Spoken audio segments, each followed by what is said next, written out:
Hello ನಮಸ್ಕಾರ. ಹೆಂಗಿದ್ದೀರಿ ಎಲ್ಲರೂ? ಚೆನ್ನಾಗಿದ್ದೀರಾ ಅಂದ್ಕೊಂಡಿದ್ದೀನಿ. ನಾನು ಭಾಳ ಆರಾಮದೀನಿ. ಇವತ್ತು ನನ್ನ ಚಾನಲ್ ಶುರು ಮಾಡಿ ನಿಯರ್ಲಿ 2 ವರ್ಷ ಆಗಲಿಕ್ಕೆ ಬಂತು.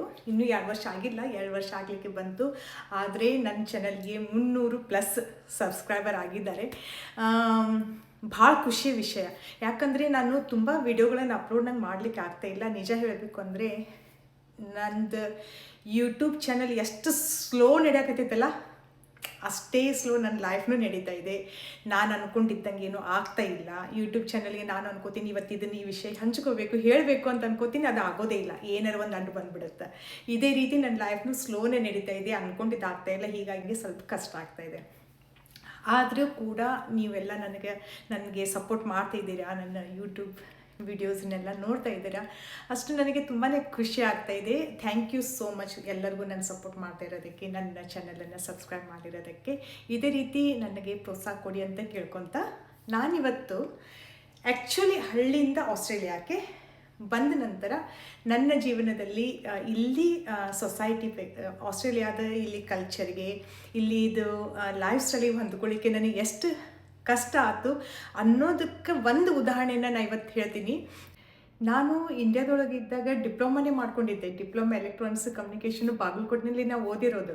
ನಾನು ಬೆಳೆದಿರೋದು ಬಾಗಲಕೋಟು, ಬಿಜಾಪುರ್ನಲ್ಲಿ. ಮದುವೆ ಆದಮೇಲೆ ನಾನು ಬಂದಿರೋದು ಹಾವೇರಿ ಡಿಸ್ಟಿಕ್ ಹುಲ್ಗೂರು ಅಲ್ಲ.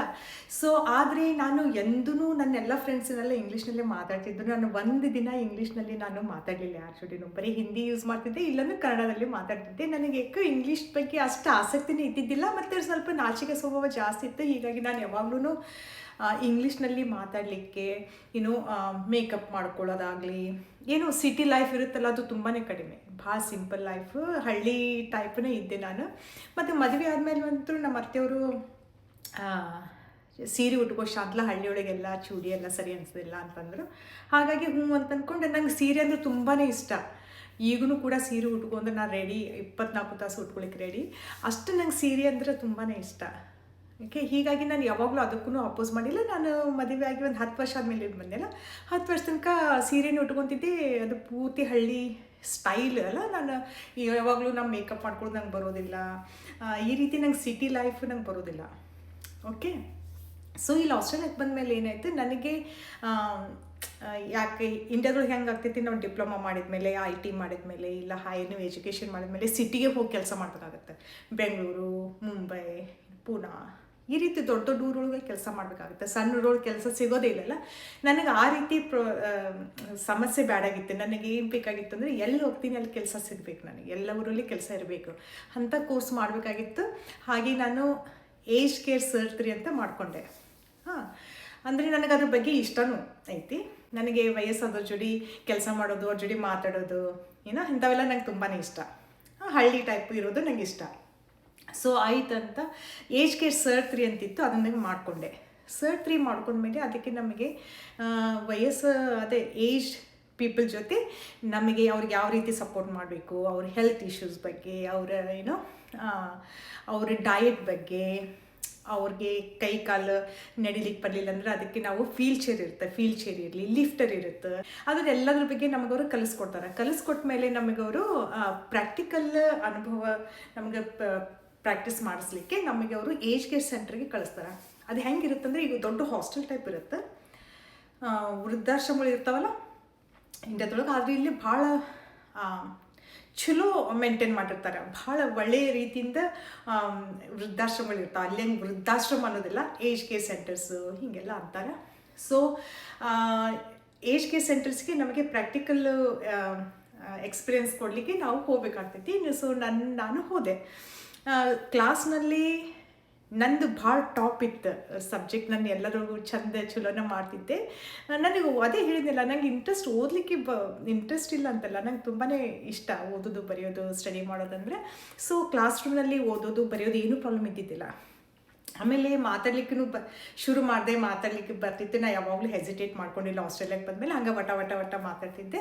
ಸೊ ಎಲ್ಲರಿಗೂ ಸ್ವಲ್ಪ ಕೆಲವೊಮ್ಮೆ ಏನಾಗ್ತಿತ್ತು, ಇದು ಗೊತ್ತಾಗಲಿಲ್ಲ, ಏನೋ ಸೆಂಟೆನ್ಸು ಇಲ್ಲ ಏನೋ ಒಂದು ವರ್ಡ್ ನನಗೆ ಇಂಗ್ಲೀಷ್ನೊಳಗೆ ಹೇಳಲಿಕ್ಕೆ ಬರಲಿಲ್ಲ ಅಂದರೆ ನಾವು ಅವ್ರು ಹೇಳ್ತಿದ್ದು ಇದಕ್ಕೆ ಏನಂತಾರೆ, ಇದು ಹಿಂಗಿರುತ್ತೆ ಹಂಗಿರುತ್ತೆ ಅಂತ ಅವ್ರು ಹೇಳ್ತಿದ್ರು.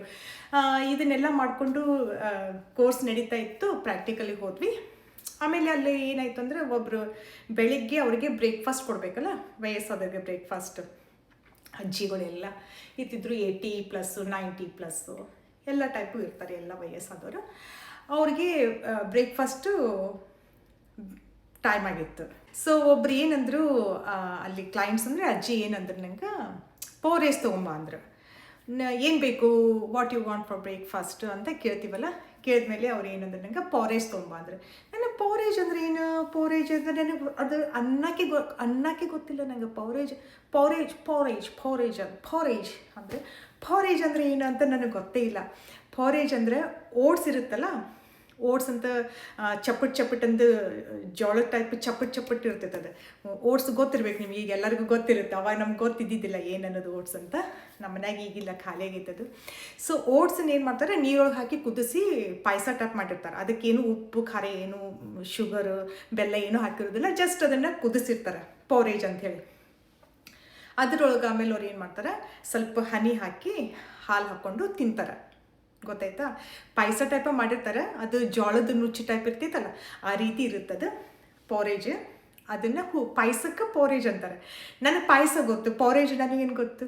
ಸೊ ನನಗೆ ಏನು ತಲೆಯಾಗಿತ್ತಂದರೆ, ನಾನಿಲ್ಲ ಅವ್ರಿಗೆ ಸಹಾಯ ಮಾಡಕ್ಕೆ ಬಂದೀನಿ, ಬ್ರೇಕ್ಫಾಸ್ಟ್ ಏನು ಕೊಡಕ್ಕೆ ಬಂದಿರ್ತೀನಿ ನಾನಂತ ನನಗೆ ತಿಳಿಯವಲ್ದೆ, ಸುಮ್ಮನೆ ಎಕ್ಸ್ಟ್ರಾ ಮಾಡಕತ್ತೀನಿ ಕೆಲಸ ಅಂತ ನಾನು ತಿಳ್ಕೊಂಡಿದ್ದೆ. ಸೊ ಏನಾಯಿತು, ಪೋರೇಜ್ ತೊಗೊಂಬ ಅಂದ್ರೆ. ಪೋರೇಜ್ ಅಂದರೆ ಏನು ಅಂತ ನನಗೆ ತಿಳಿಯವಲ್ದು, ಒಟ್ಟು ಗೊತ್ತಾಗವಲ್ದು. ಆಮೇಲೆ ಅದನ್ನು ಅನ್ನಕ್ಕೂ ಗೊತ್ತಿಲ್ಲ, ಅದನ್ನು ಕೇಳೇ ಇಲ್ಲ. ನಾ ಪೋರೇಜ್ ಅನ್ನೋದನ್ನೇ ನಾನು ಒಟ್ಟೆ ಕೇಳೇ ಇಲ್ಲ, ಶಬ್ದನೇ ಕೇಳಿದ್ದಿಲ್ಲ. ಆಯ್ತಂತ ಆಮೇಲೆ ಮತ್ತೊಮ್ಮೆ she is asking something, I don't know what is that ಅಂದೆ. ಪಾಪ ಹೇಳಿದರು ಪೋರೇಜ್ ಅಂದರೆ. ಹೋಗಿ ಪಾಪಕ್ಕೇನು ಮಾಡಿದ್ವಿ, ಫಸ್ಟೆಲ್ಲ ಹೊಸದಾಗಿತ್ತೆ, ನನಗಷ್ಟು ಗೊತ್ತಾಗ್ತಿದ್ದಿಲ್ಲ. ಅವಳ ಪಾಪ ತಂದು ಕೊಟ್ಟಲು. ಅದು ಓಟ್ಸದ್ದು ಪಾಯಸ, ಜಸ್ಟ್ ಹಂಗೆ ನೀರೊಳಗೆ ಕುದಿಸಿಟ್ಟಿರ್ತಾರೆ ಅಷ್ಟೇ, ನುಚ್ಚು. ಅದ್ರ ಮೇಲೆ ಹಾಲು ಹನಿ ಹಾಕ್ಕೊಂಡವರು ತಿಂತಾರೆ. ಹಲ್ಲು ನುರ್ಸಕ್ಕೆ ಬರೋದಿಲ್ಲಲ್ಲ, ಮೆತ್ತಗೆ ಬೇಕಂದವರು ಆ ರೀತಿ ತಿಂತಾರೆ. ಆಮೇಲೆ ಇನ್ನೊಂದಂದರೆ ವೀಟ್ ಪಿಕ್ಸ್. ಬ್ರೇಕ್ಫಾಸ್ಟ್ಗೆ ವೀಟ್ ಪಿಕ್ಸ್ ಅಂದ್ರೆ, ವೀಟ್ ಪಿಕ್ಸ್ ಕರ್ಮ ನಂದಂದರೆ ಇದು ಎದಕ್ಕರ ಬಂದೆಪ್ಪ ಇಲ್ಲಿ ಅನ್ನಿಸ್ಬಿಟ್ಟಿತ್ತು. ಇದು Weetabix. Okay, Weetabix ಅಂದರೆ ಇದು ಗೋಧಿ ಈ ರೀತಿ ಇರುತ್ತೆ ನೋಡಿ, ಗೋಧಿದು ಚಪ್ಪಟ್ ಮಾಡಿ ಈ ರೀತಿ ಮಾಡಿರ್ತಾರೆ. ಇದನ್ನು ಗೋಧಿದು ವೀಟ್ ಪಿಕ್ಸ್. ಇದ್ರೊಳಗೆ ಸ್ವಲ್ಪ ವಿಟಮಿನ್ಸ್ ಅವನ್ನೆಲ್ಲ ಹಾಕಿರ್ತಾರೆ. ಇವೆಲ್ಲ ಬ್ರೇಕ್ಫಾಸ್ಟ್ ಒಳಗೆ ಇವರು ತಿಂತಾರೆ. ಇದೆಲ್ಲ ಬ್ರೇಕ್ಫಾಸ್ಟ್ ಒಳಗೆ ತಿನ್ನೋದು. ಇದು ಕಾಣಿಸುತ್ತಲ್ಲ, ಇದು ಗೊಂಜಾಳದ್ದು ಇರ್ತಾವಲ್ಲ, ಅದನ್ನೇನು ಮಾಡ್ತಾರೆ ಅವರು, ಹಾಲು ಹಾಕ್ಕೊಂಡು ಅದ್ರ ಮೇಲೆ ಹನಿ ಹಾಕ್ಕೊಂಡು ತಿಂತಾರೆ. ಇದನ್ನು ಕೂಡ ಇದು ಓಟ್ಸ್ಲೇ ಮಾಡ್ಯಾರ ನೋಡಿ ಇದನ್ನು. ಸೊ ಇಂಥವೆಲ್ಲ ಕೇಳ್ಕೊಳ್ಳಿ. ನನಗೆ ಇದು ಪ್ರೋಟೀನ್ ಕ್ಲಸ್ಟರ್ಸ್ ಅಂದರೆ, ಪ್ರೋಟೀನ್ ಕ್ಲಸ್ಟರ್ ತುಂಬ ಶಾಂತಲ್ಲ ಅಂದ್ರೆ ನಂಗೆ ಏನು ಗೊತ್ತಾಗಬೇಕು. ನಮ್ಮ ಮನೆಯೊಳಗೆ ನಾನು ಇಲ್ಲಿ ಬಂದಮೇಲೆ ನಾನು 2 ವರ್ಷ ನಾನು ಮನೆಯೊಳಗೆ ಇದ್ದೆ. ಓಕೆ, ನಾನು ಮನೆಯೊಳಗಿದ್ದೆ, ಮಕ್ಕಳು ನೋಡ್ಕೊಂಡು ನಾನು ಅಡುಗೆ ಮಾಡೋದು, ಎಲ್ಲರೂ ಮನೆಗೆ ಕರೆಯೋದು, ಚಪಾತಿ ಮಾಡೋ, ರೊಟ್ಟಿ ಮಾಡೋ, ಹೋಳಿಗೆ ಮಾಡಿ, ಇವನ್ನೆಲ್ಲ ಮಾಡ್ಕೊಂತ 2 ವರ್ಷ ಇದ್ದೆ ನಾನು. ಇಂಥವೆಲ್ಲ ನಾನು ತಿಂದೇ ಇಲ್ಲಪ್ಪ ಹೇಳಿ. ಒಂದಿನ ಇಷ್ಟು ನನಗೆ ಅವ್ರ ಅಜ್ಜಿಗಳು ಸಿಟ್ಟು ಬರಾಕತ್ತೆ. ಅವ್ರಿಗೆ ಈಗ ಏನು ಗೊತ್ತಾಗೋದಲ್ಲ, ಏನು ತಿಳಿಯೋದಲ್ಲ ಅಂತ ಅವರಿಗೆ ಮನಸ್ಸಿಗೆ ಒಂಥರ ಸಿಟ್ಟು. ಅವ್ರಿಗೆ ಕಿರಿಕಿರಿ ಆಗಕತ್ತೈತಿ. ನನಗರ ತಿಳಿಯವಲ್ದು, ಏನು ಹೇಳ್ತಾರೆ ಅಂತ ನನಗೆ ತಿಳಿಯವಲ್ದು. ಅವ್ರು ಹೇಳಿದ್ದನ್ನು ಹೋಗಿ ಅಲ್ಲಿ ಕಿಚನ್ ಇರುತ್ತೆ, ಒಂದು ಕಿಚನ್ ಒಳಗೆ ಎಲ್ಲರೂ ಅಡುಗೆ ಮಾಡ್ತಿರ್ತಾರೆ, ಎಲ್ಲ ರೆಡಿ ಇಟ್ಟಿರ್ತಾರೆ ಅವರು. ನಮಗೇನು ಬೇಕಂದು ಹಾಕೊಂಬರೋದಿರ್ತೈತೆ ಅಷ್ಟೇ. ಅವ್ರು ಹೇಳಿದ್ರೆ ಅವ್ರು ಹಾಕ್ಕೊಡ್ತಾರೆ. ಸೊ ನನಗೆ ಅದು ಹೇಳೋಕ್ಕೂ ಗೊತ್ತಾಗಲ್ದು, ನಂಗೆ ಅವ್ರು ಹೇಳಿದ್ದು ತಿಳಿನೇ ಒಲ್ದು. ಫಸ್ಟ್ ಡೇ 2-3 ದಿನ ನನಗೆ ಬರೀ ಹಿಂಗೇನೆ ಆಯಿತು. ಕಡಿಕ ಒಮ್ಮೆ ಏನಂದರೆ ನನಗೇನು ತಿಳಿಯವಲ್ದು. ಸೊ ನನ್ನ ಜೊತೆ ಅಲ್ಲಿ ಸ್ಟಾಫ್ ಇರ್ತಾರಲ್ಲ, ಓಲ್ಡ್ ಸ್ಟಾಫ್ ಆಲ್ರೆಡಿ ಮಾಡೋರು, ಅವ್ರಿಗೆ ಅಂತ ನನಗೆ ಸಾರಿ, ನಾನು ಅರ್ಥ ಆಗವಲ್ದು ಏನು ಹೇಳಾಕತ್ತಾರಂತ ನನಗೊಂದಿಷ್ಟು ಬರೆದು ಕೊಡು, ನಾನು ಹೋಗಿ ತೊಗೊಂಬರ್ತೀನಿ ಅಂದೆ. ಪಾಪ ಅವಳು ನಂಗೆ ಬರೆದು ಕೊಟ್ಲು. ನಾ ಇವ್ನು ಎಂದೂ ಹೆಸರು ಕೇಳಿದ್ದಿಲ್ಲ, ಪ್ಲೀಸ್ ನಂಗೆ ಗೊತ್ತಾಗವಲ್ದು, ಹೆಲ್ಪ್ ಮಾಡಿ ಅಂದ್ಕೊಳ್ಳಿ. ಪಾಪ ಅವಳು ಬರೆದು ಕೊಟ್ಟರು ಪೋರೇಜು ಮತ್ತು ಅವಳ ಹೆಸರು, ಯಾರಿಗೆ ಬೇಕಾಗಿತ್ತು ಅವ್ರ ಹೆಸರು, ಇನ್ನು ವೀಟ್ ಪಿಕ್ಸು, ಅದ್ರ ಜೊತೆ ಏನು ಯಾರಿಗೆ ಬೇಕು ಅದನ್ನೆಲ್ಲ ನನಗವರು ಬರೆದು ಕೊಟ್ಟಿದ್ದರು. ಆಮೇಲೆ ಇನ್ನೊಂದು, ಒಬ್ರು ಅಜ್ಜಿ ನನಗೆ ಟೋಸ್ಟ್ ಮಾಡ್ಕೊಂಬ ಅಂದರೆ, ಬ್ರೆಡ್ ಟೋಸ್ಟ್, ಅದ್ಮೇಲೆ ಬಟರ್, ಬ್ರೆಡ್ ಟೋಸ್ಟು, ಅದ್ಮೇಲೆ ಜಾಮ. ಓಕೆ, ಇದು ಸರಳ ವಿಷಯ ಹೋದೇ ಇಲ್ಲ. ಟೋಸ್ಟ್ ಮಾಡ್ಕೊಂಬ, ಅದಕ್ಕೆ ನಾವು ಬಟರ್ ಹಚ್ಕೊಂಬ ಅಂತ ಹೇಳಿದ್ರು. ಮತ್ತೊಬ್ಳು ಏನಿದ್ಲು, ಜಾಮ್ ಹಚ್ಕೊಂಬ ಅಂತ ಹೇಳಿದ್ರು. ಓಕೆ, ಸೊ ನಾನು ನಮ್ಮ ಊರಾಗ ನಾನು ಇಂಡಿಯಾದೊಳಗೆ ನಾನು ಟೋಸ್ಟರ್ ನೋಡಿದ್ದೇ ಇಲ್ಲ.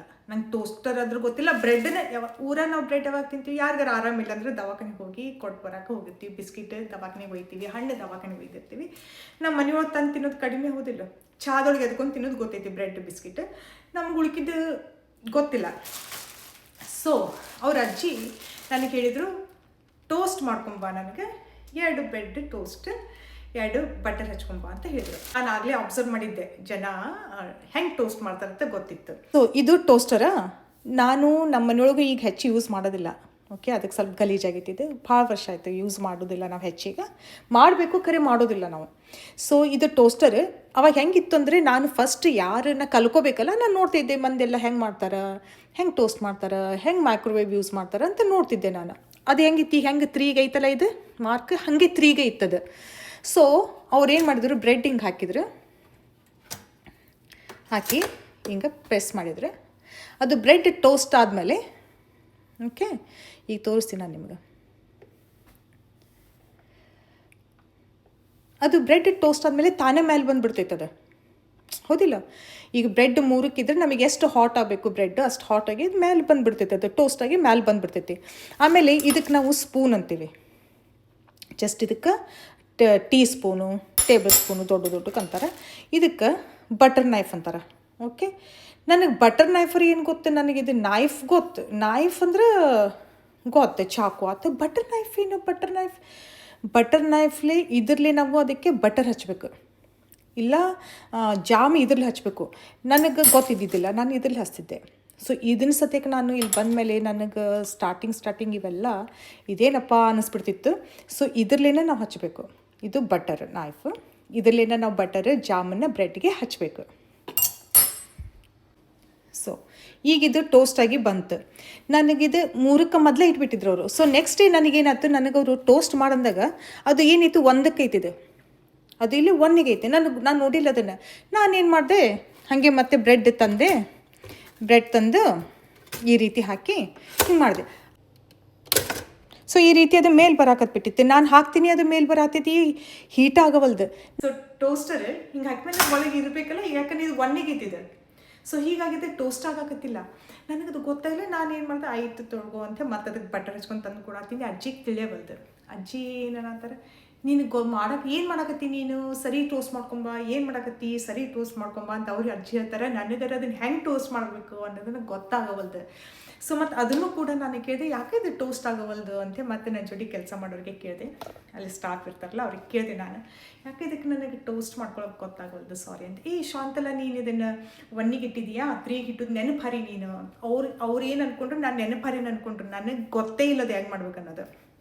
ಸೊ ಈ ರೀತಿ ಸಣ್ಣ ವಿಷಯಗಳನ್ನೇ ಭಾಳಷ್ಟು ಟೆನ್ಷನ್ ಆಗಿಬಿಟ್ಟಿತ್ತು ಫಸ್ಟ್ 1 ವೀಕ್.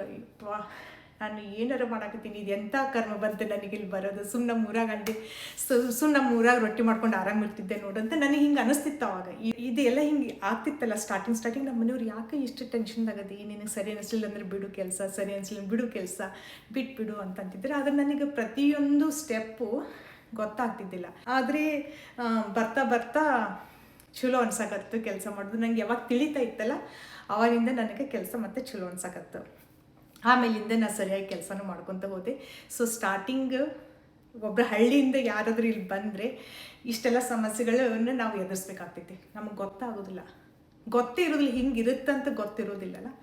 ಸೊ ಹೀಗಾಗಿ ಇದು ನಂದೊಬ್ಬರದೇ ಕತೆ ಅಂತಲ್ಲ, ಯಾರಾದ್ರೂ ಈಗ ನೋಡ್ರಿ, ಈಗ ವಯಸ್ಸಾದಾಗೆ ಟೆಕ್ನಾಲಜಿ ಬಗ್ಗೆ ಅವ್ರಿಗೆ ಅರ್ಥ ಆಗೋದಿಲ್ಲ. ಯಾಕಂದರೆ ಅವರು ಅದನ್ನು ಯೂಸ್ ಮಾಡಿಲ್ಲ ಮೊದಲು ಅಲ್ಲ.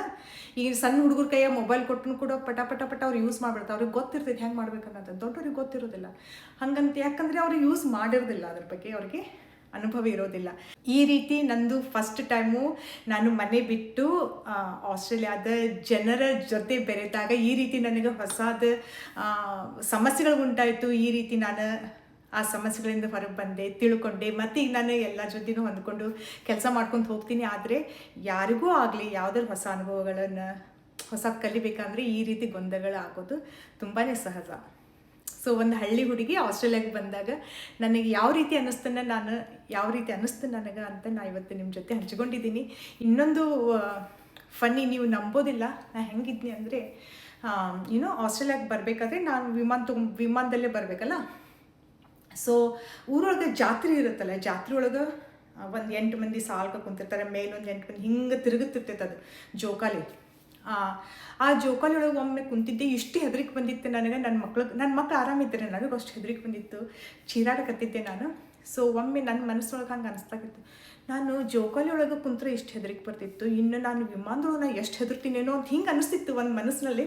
ಆದರೆ ಆರಾಮಾಗಿ ಬರ್ತೀನಿ, ಹೋಗಿ ಬರ್ರಿ ಅಂತ ಎಲ್ಲರಿಗೂ ಹೇಳಿದ್ದೆ. ಆದರೆ ಮನಸ್ಸೊಳಗೆ ಹಂಗೆ ಅನ್ನಿಸ್ತು ಒಮ್ಮೆ ಹೆಂಗಿರ್ತೈತೇನೋ ಅಂತ, ಯಾಕಂದ್ರೆ ಅದ್ರ ಬಗ್ಗೆ ಅನುಭವ ಇರೋದಿಲ್ಲ. ಸೊ ಅಂಥ ಹುಡುಗಿ ಈಗ ನಾನು ಹಳ್ಳಿಯಿಂದ ಆಸ್ಟ್ರೇಲಿಯಾಗೆ ಬಂದು ಈಗ 10 ವರ್ಷ ಆಯಿತು. ಎಲ್ಲ ಜನರ ಜೋಡಿ ಈಗ ಅಡ್ಜಸ್ಟ್ ಮಾಡ್ಕೊಂಡಿದ್ದೀವಿ, ಲೈಫ್ ಸ್ಟೈಲ್ ಚೆನ್ನಾಗಿ ನಡೀತಾ ಇದೆ. ಆದರೂ ಕೂಡ ಈಗ ಅವುಗಳನ್ನೆಲ್ಲ ನೆನಪಿಸ್ಕೊಂಡ್ರೆ ನಗು ಬರುತ್ತೆ. ಅದು ಆ ಪರಿಸ್ಥಿತಿ ಒಳಗೆ ನನಗೆ ಹೆಂಗೆ ಅನಿಸ್ತಿತ್ತು ಅಂದರೆ ಯಾಕರ ಬಂದಪ್ಪ ಇಲ್ಲಿ ಅನ್ನಿಸ್ಬಿಡ್ತಿತ್ತು. ಆದರೂ ಕೂಡ ಬಂದಿರೋದು ಒಳ್ಳೇದಾಗಿದೆ, ಹಾಗೇನಿಲ್ಲ. ಆದರೂ ಕೂಡ ನಾನು ಇಂಡಿಯಾನ ತುಂಬಾ ಮಿಸ್ ಮಾಡ್ಕೋತೀನಿ, ಇಂಡಿಯನ್ ಕಲ್ಚರ್ ಮಿಸ್ ಮಾಡ್ಕೋತೀನಿ, ಅಲ್ಲಿದ್ದ ಲೈಫ್ ಸ್ಟೈಲ್ ಮಿಸ್ ಮಾಡ್ಕೋತೀನಿ, ಎಲ್ಲ ಫ್ಯಾಮಿಲಿ ಫ್ರೆಂಡ್ಸ್ ಎಲ್ಲರೂ ಮಿಸ್ ಮಾಡ್ಕೋತೀನಿ ನಾನು. ಸೊ ಇಂಥದ್ದು ನನ್ನ ಕಡೆ ಭಾಳಷ್ಟು ಫನ್ನಿ ಅನುಭವಗಳಾಗಿದ್ದಾವೆ. ಆದರೂ ಇಲ್ಲಿ ಬಂದಮೇಲೆ ನಾವು ತುಂಬಾ ಪಾಠ ಕಲ್ತಿದ್ದೀವಿ, ಲೈಫ್ ಅರ್ಥ ಮಾಡ್ಕೊಂಡಿದ್ದೀವಿ. ಇನ್ನು $1 ಹಿಡ್ಕೊಂಡು $1 ಹಿಡ್ಕೊಂಡು ಇಷ್ಟೆಲ್ಲ ಮಾಡ್ಕೋಬೇಕಂದ್ರೆ ನಮ್ಮ ಮನೆಯೊಳಗೆ ಏನೆಲ್ಲ ಕಾಣ್ತೀವಿ, ನಾವೆಲ್ಲ ಹೇಗಿದ್ದೀವಿ, ಎಲ್ಲನೂ ನಮ್ಮ ಸ್ವಂತ ದುಡಿಮೆಯಿಂದ ಗಳಿಸಿರೋದು. ಇವುಗಳನ್ನೆಲ್ಲ ನಾವು ಹೇಗೆ ಮಾಡ್ಲಿಕ್ಕಾಯ್ತು, ಏನು ಮಾಡ್ತೀವಿ ಎಲ್ಲದನ್ನು ನಿಮ್ಮ ಜೊತೆ ಹಂಚ್ಕೊತೀನಿ. ಇದೇ ರೀತಿ ನನಗೆ ಸಪೋರ್ಟ್ ಮಾಡ್ತಾ ಇರಿ ಅಂತ ಹೇಳ್ತಾ ಇವತ್ತಿನ ವ್ಲಾಗನ್ನು ಮುಗಿಸ್ತೀನಿ. ಮುಂದಿನ ವ್ಲಾಗ್ದಲ್ಲಿ ಮತ್ತೆ ಹೊಸ ವಿಷಯದೊಂದಿಗೆ ನಿಮ್ಮನ್ನು ಭೇಟಿ ಆಗ್ತೀನಿ. ಅಲ್ಲಿವರೆಗೆ thank you so much. Take care. Thank you.